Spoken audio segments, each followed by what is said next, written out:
Hello, welcome to or back to my channel. My name is Stevie, this is Stevie Reads, and yes, I am in the exact same position and outfit as the ending of my last video. We're just hopping right into the next one, and like always, I do have to be quick because I am late for work. I was literally on a live with Whitney yesterday. Well, not on the live with her, but I was like in the chat when she was live on her Patreon with Bonnie, and she totally clocked me because she was like, Stevie always sits down and is like, I'm late for work, and then does a 10-minute clip. But booktube is the priority, babe. And this is gonna be a really quick intro anyway. We are reading New Moon. I'm not excited for the lack of Edward content that I'm gonna get in this, but I'm very excited that it is a stepping stone to Eclipse. And anytime I spend in Forks with Bella, like, it's such a vibe anyway. I'm not gonna be mad about it, but I do want to start this when I get home tonight. It is Thursday morning, so 2 more days and we are at the weekend, but I still haven't set up my annotation key or done any of that, so I'll do that later too. But let's read the first line together. We're getting back into the Twilight energy. Maybe I need to listen to the New Moon soundtrack today when I'm at work to like get into the vibe. Anyway, the quote at the beginning is from Romeo and Juliet, Act 2, Scene 11, I think. These violent delights have violent ends, and in their triumph die like fire and powder, which as they kiss consume. Okay, Shakespeare. Preface. I felt like I was trapped in one of those terrifying nightmares. The one where you have to run till your lungs burst, but you can't make your body move fast enough. This is like the most dramatic breakup book ever. Ugh. Okay, well, I'm at least excited about the dramatic, angsty vibes of this book. And yeah, planning on getting it started tonight. So I don't know when I'll update you, maybe when I get 50 pages in or something, but I will get back on here when I've read something. The difference in my annotation key on this one, I have an Edward because I love him. And then for New Moon, I just did the annotation key. Same exact setup, other than instead of Edward, I have Jacob, parentheses, ew. It's the same day, Thursday afternoon. I just had to show this because it's fucking crazy. But my sister and my sister-in-law are both done with having babies, had their third kid over 1.5 years ago, so like they are out of the baby phase, and I have slowly been gifted an entire closet full of baby things. And I want to preface this by saying I am not pregnant. I'm not trying to be pregnant. Me and my husband have been together forever, but just not fully ready to have the baby yet. But oh my god. Good god. That is a full walk-in closet, folks. We'll get closer. Jesus Christ. Yeah. Fully not pregnant right now. What the hell? Anyway. Hello. A couple days later, it is Saturday morning, and I am wearing a little work outfit because I'm about to leave the house to go on a hike. Last night, I made it up to page 94, so chapter 4, and we're just gonna go through my tabs, go through everything that's happened in the story so far. So chapter 1 is titled Party, and it's Bella's 18th birthday. She goes to school in the morning with Edward and Alice because it's a new school year. Her birthday's in September, so new school year has started, and the oldest of the Cullens have graduated. But Alice threw Bella a birthday party, and Bella has this thing about getting older because Edward is forever 17, and now that she turned 18, she's older than him. But you know, she's complaining about the party and she doesn't really want to go. Once Alice mentions that there's a party, she's like, attention is never a good thing, as any other accident-prone klutz would agree. And I put big foreshadowing because this party will be the downfall of her relationship, and we get to have a little slice of happy Bella and Edward. You know, in this first chapter, they're flirting, attitudes are still positive, you know, they're so in love. They go to her house after school and watch Romeo and Juliet before they go to the party. Edward talks about how he's jealous of Romeo because he envies him that he can commit suicide, and we get the first mention of the Volturi, which I think is the best part of New Moon. The entire middle is going to be so boring, Jacob, ew. But the end of this book, we get some Volturi content, so I'm at least excited for that. But we get the first mention of it in the first chapter, and she's starting to learn the lore. And then when she's opening her present, she gets a paper cut, slices open her finger, and Jasper almost kills her. Not really, because Edward throws her into a glass wall before anything can happen, but chapter 1 ends saying, "Dazed and disoriented, I looked up from the bright red blood pulsing out of my arm into the fevered eyes of the 6 suddenly ravenous vampires." Chapter 2 is Stitches. First line says Carlisle was the only one who stayed calm, and obviously Daddy Carlisle, being a doctor, is used to a lot of blood at this point, so everybody flees the room and Bella and Carlisle talk while he stitches her up, and she gets even more lore on Carlisle's beginning, why he decided to turn Edward. And in the first book, we got to hear the story from Edward's point of view, but it is cute in this that we can see Carlisle's side, and he was curious about changing someone for a long time because he was so lonely and he craved like a family. But we learned that it was really Edward's mom that convinced Carlisle. She asked Carlisle to help him in any way that he can. She was just begging and didn't want her son to die. So Bella's asking him, like, why do you enjoy the work that you do and everything? And he said, "What I enjoy the very most is when my enhanced abilities let me save someone who would otherwise have been lost. It's pleasant knowing that, thanks to what I can do, some people's lives are better because I exist. Even the sense of smell is a useful diagnostic tool at times." And I just love that. Carlisle is always trying to, like,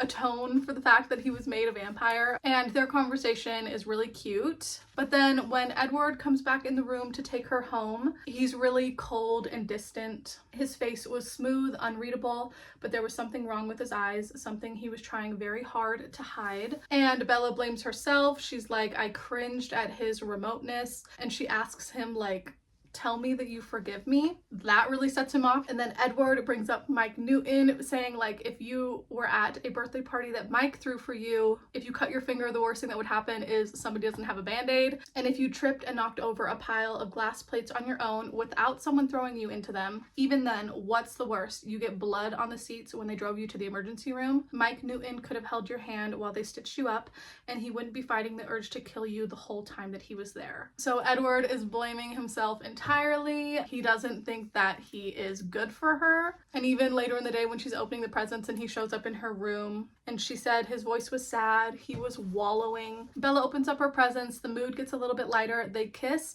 and he lets the kiss go a little bit farther than he normally does, and it reminds her of when they kissed in the first book when James was on the hunt and they didn't know when they were gonna see each other again, and it felt like a goodbye. And Bella doesn't know it yet, but that is the way that Edward is saying goodbye. And Bella goes to sleep. But then chapter 3 that I just read is titled The End. Very, very, very dramatic that it's titled The End. And Edward just acts more weird the next day, but the panic is coming on. And then finally, the scene in the woods when he breaks up with her. He shows up at home after her shift at the hiking store that she works at. They go on their walk. He stops like 10 feet into the walk and is like, "Okay, let's talk." And their whole breakup scene happens exactly how it does in the movie. Honestly, word for word, he's like, "Bella, we're leaving," and she's like, "Oh my god, we're leaving right now," and he's like, "I mean my family and myself," and she realizes that she is not invited. And then page 73, he is gone. The next page, we got the title drop when she keeps walking in the forest. She just keeps walking and walking and walking and then trips and lays down. She said, "Tonight the sky was utterly black. Perhaps there was no moon tonight. A lunar eclipse. A new moon." New moon. And then Sam Yulee finds her in the woods, brings her back to Charlie. Charlie's so cute too. When Sam passes Bella to Charlie, it says, "I'm right here, baby." There was a shifting under me, followed by the leathery smell of my dad's sheriff jacket. Charlie staggered underneath my weight. And Sam's like, maybe I should take her. And Charlie's like, no, I've got her, and brings her into the living room. The doctor asks her questions, and everybody finds out that Dr. Cullen is gone. All the Cullens are gone. And now Charlie is putting together why Bella is so not okay. And she finds out that the rumor is Carlisle got a job in LA, and she was like, sunny LA, the last place they would really go. So she knows that that's just a lie, and she goes up into her room. Her CD is gone with, you know, his birthday present to her. The pictures that she had of Edward are gone. The waves of pain that had not only lapped at me before now reared high up and washed over my head, pulling me under.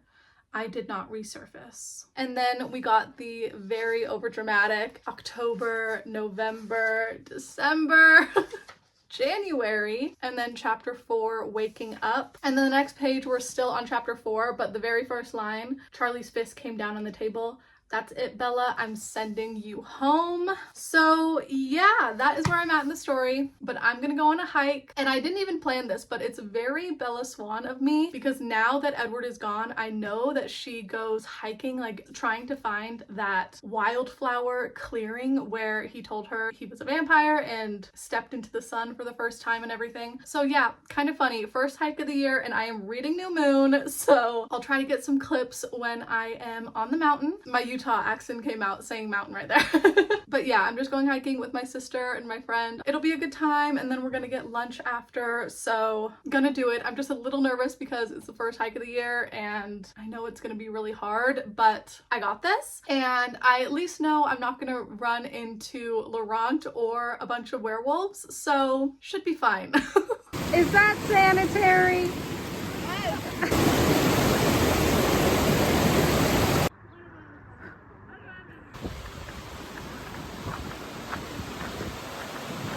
Hello. I know my hair is crazy. I just woke up and it's Monday morning. Been a couple of days. I talked to you on Saturday before the hike. That was really fun. I was more scared than I needed to be, I think. First hike of the year checked off, and I wasn't even crazy sore yesterday, but I did stay home all day. I had a really beautiful Sunday, just relaxing, refreshing, and reading a whole bunch of New Moon. Even this morning I woke up and read a couple of chapters while drinking my coffee, and I'm up to exactly page 300, chapter 13, Killer. And I don't know if I need to go through every plot point, because last update was the very dramatic Bella depression, and she's still depressed at this point in the story, but she gains back some of her bubbliness, but she does slowly defrost and start to be a person again. She gets an idea to fix up some motorcycles so that she can hear Edward's voice in her head, which means Jacob enters the picture. There was a quote I really liked on 106 where she was like, "It was depressing to realize that I wasn't the heroine anymore, that my story was over." I think that was cute to put in a book, and what I imagine it would feel like to be going through a breakup like that. But let's go through some tabs. Oh, I found the quote that was on like the back of the dust jacket that I got. Page 117. Forbidden to remember, terrified to forget. It was a hard line to walk. And she was obviously just talking about her relationship with Edward. Like, she can't remember it because it puts her into like such a deep depression, but she's also terrified to forget because he said he would never come back, so memories are all she has left of him. But then she's putting together that she'll hear his voice if she does something stupid and reckless, so that is her main mission in life. She meets Jacob's friends, Quill and Embry, and I put a Jacob tab when she was describing him as like his own personal son. Jacob was simply a perpetually happy person, and he carried that happiness with him like an aura, sharing it with whoever was near him like an earthbound sun. Whenever someone was within gravitational pull, Jacob warmed them. He is at the beginning just like a happy puppy. And then Bella had her hiking moment when they want to take a break from the motorcycles and find something else to do. She mentions to Jacob that when she first got into town, she went on a hike and found a beautiful meadow, and she knows the starting point, but she doesn't know how to get there. The beautiful meadow I'd seen only once in my life, lit by sunshine and the sparkle of his skin. So Jacob doesn't know why Bella wants to go to that meadow, but he's always down for whatever she wants to do and agrees to help her find it. I did another Jacob tab when she was just reflecting on her change in attitude now that she's been hanging out with him. The shadows didn't seem seem as dark as usual, not with my personal sun along. And she knows she's using Jacob, like she is really using him for like her entire happiness. She tells him that, he doesn't care, so whatever. A couple more heartbreaking tabs because she keeps being dramatic and sad. I did a funny tab when Jacob was making fun of Mike for being desperate. She was like, some people are hard to discourage. And he was like, then again, sometimes persistence pays off. And she said, most of the time it's just annoying though. I was like, damn, Bella, tell him how it is. And then Jacob starts going through the change to become a werewolf, and she thinks that he's gonna be a part of Sam's cult and all of this stuff, but he disappears and she decides to find the meadow by herself and then runs into Laurent. She almost dies being a stupid girl, and then the werewolves save her. She thinks to herself, at least I'd come here alone to this fairy tale meadow filled with dark monsters. She's like saying her goodbyes in her head, really thinks she's about to die, and then the werewolves save her, and she goes into another depression again because Jacob stopped being her friend. When she finally goes over to his place to confront him, he's a completely different person. The open, friendly smile was gone like the hair. The warmth in his dark eyes altered to a brooding resentment that was instantly disturbing. There was a darkness in Jacob now, like my sun had imploded. Drama! But yeah, she's all sad because Jacob is acting different toward her now. And I did a funny when she hasn't put together yet that he's a wolf, and Jacob admits that he's friends with Sam now, and it's not Sam's fault, but it's because of the filthy bloodsuckers that she loves so much. So she knows that Jacob knows about vampires, and she's like, how did that have anything to do with Sam's cult? Was it a gang of vampire haters? I just love that she's like, y'all are a vampire hating club, and they're like, no, we're actually their mortal enemy, the werewolf. But okay. I did a heartbreaking when Jacob like broke up with her again. She's just like crying on his front porch, and Billy rolls out in his wheelchair to be like, I just called Charlie, he knows you're on your way home. His eyes were full of pity. The pity made it somehow final, and she's really sad in her head, but she knows it's not as bad as when Edward broke up with her. She's like, this wasn't as bad. This wasn't the end of the world. Not again. So dramatic. And then Charlie got into a phone argument with Billy. Papa Bear, Charlie came out to protect his girl. It was so cute. He's screaming at Billy on the phone, being like, if whatever Jacob has going on with the Sam character sends her back into that depression, then Jacob is going to have to answer to me. You're my friend, Billy, but this is hurting my family. Love Charlie so much. And then my last tab, just barely, was a Jacob tab when he goes to her bedroom, tells her that she already knows his secret. She just needs to actually use her brain and start thinking. And then she has the werewolf dream, puts it all together. There was no cult. There had never been a cult, never been a gang. No, this was much worse than that. It was a pack. She finally understands what's going on. So right now, currently, she is driving on her way to La Push to confront Jacob for being a werewolf. Great idea. But yeah, I am up to page 300, obviously having a good time. Even though it's a lot of Jacob, I'm happy that it's such a quick read and like the story is progressing. But the weather is matching my book today. It is giving cloudy, overcast, rainy. So I do love that. And when I get home, I'm gonna read some more tonight, but it's not as bad as I was expecting. I mentioned in my first video in this series that when I rated the book on Goodreads, I gave New Moon a 2-star, but I didn't rate it after immediately reading the book. I read this book so long ago for the first time, so I was really just giving that 2-star rating kind of like my feelings for the movie. But I don't know what I'm gonna rate this when I finish it. Maybe a 3, because it's not my favorite content in the overall series, but I don't think it's a 2-star just because Edward isn't really in it. So yeah, we'll see how it's going, but I can't believe how much I read yesterday. But anyway, I gotta run, and Bella has to confront a werewolf.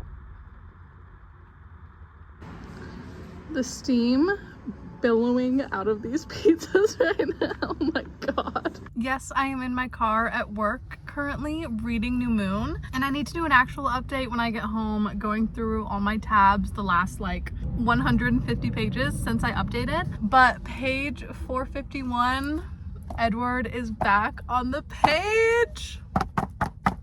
Thank God. I can't remember when the breakup scene was in the woods. Page 73.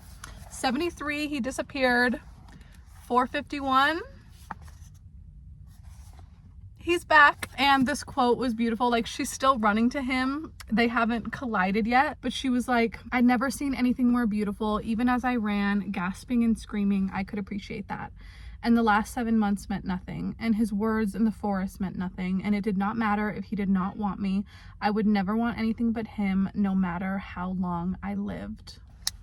So freaking cute. But yeah, I'm almost out of work actually. Just like a half hour to go, but I took a little bit of a break to read more, and Edward is back, and I got like 110 pages left until the end of the book. I don't even know if I want to do a whole nother update telling you everything that happened, because it was all Jacob content and who even cares? But let's see, my last update was page 300. I have time, so we're just gonna do it here. Sorry for the terrible angle, and you're probably hearing airplanes. Let's see. Okay, so 300 was she just found out Jacob was a werewolf. Okay, cool. Oh, okay, so she put together that Jacob has been hunting Victoria, and you know, Victoria is trying to avenge her mate. She really wants to kill Bella, and Bella said, Victoria was already hunting me. It was just luck that she hadn't found me yet. Just luck and 5 teenage werewolves. For real, like, without those werewolves, Bella would have been dead a long time ago. And she also realized that it was spring break again, and last spring break she was also being hunted by a vampire. So she was like, I hope this wasn't some kind of tradition forming. And then she jumped off the cliff, almost died. I did a heartbreaking tab because she thought she was gonna die, but she also was like, this was an easier death than others that I'd faced, so it was oddly peaceful, and she was kind of like accepting death. A lot of Jacob moments, like they got into the fight when she went back into the house when they saw Carlisle's car in the yard, and Jacob didn't know if it was Victoria setting a trap, and Bella decided to go into her house anyway, and Jacob was all pissed and ran away. And she was like, remorse pinned me against the seat for one long second. What had I just done to Jacob? But remorse couldn't hold me for very long. I slid across the seat and put the truck back into drive. Love that. She's like, I mean, I feel bad, but not for too long. And then she gets to talk to Alice. Jacob is a big idiot who answers the phone when Edward calls and says that Charlie is at the funeral. So Edward thinks that Bella is dead. And that brings us where we are now. Bella is in Italy and about to have her whole reuniting moment with Edward. I'm so excited to keep reading now that he is back on the page and Jacob is still in Forks. But I will do that when I get home. 110 pages left. I might be able to finish it tonight if I just go home and just read. Don't like go on Instagram or Netflix or anything that'll distract me. But anyway, I got to get through the last little bit of work and then I can go home and read about Bella and Edward reuniting.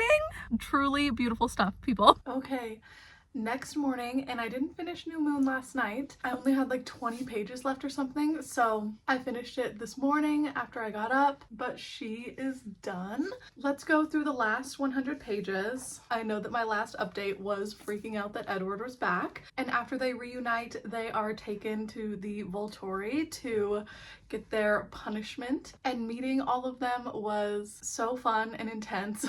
Arrow especially is such a character, and I think the actor portrayed him really well because same kind of energy in this book. Like as soon as he sees them, he runs up and is like, oh my god, I love a happy ending. Bella, Edward, so good to see you. And Alice saves the day as always by showing Arrow Bella's future, that one day she's gonna be a vampire. I put a funny tab at the end when Arrow was like, please visit again. It's been absolutely enthralling.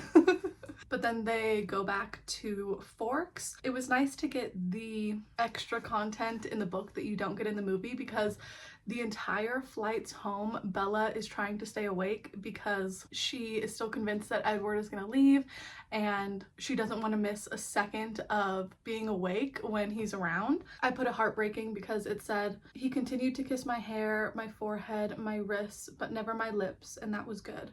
After all, how many ways can one heart be mangled and still be expected to keep beating? She is like not letting herself have hope that he's back for good because it'll crush her if it doesn't happen. And there was a lot of quotes on hope. Edward is trying to convince her that he's back for the long haul, and she was like, don't promise me anything. If I let myself hope and it came to nothing, that would kill me. Where all those merciless vampires had not been able to finish me off, Hope would do the job. Ugh, she's so dramatic, but I did think that was some beautiful writing. Edward admits that he doesn't care what the Volturi thinks, that Bella is gonna stay human, and she's like, fuck that, I'm calling a family meeting, and goes over to the Cullens' house and has them all vote on her humanity, and they come to the consensus that she needs to be a vampire, but not right away, and the timeline everyone agrees on is after graduation, until Edward says, like, if you want me to do it, then I have my own condition, and he asks her to marry him.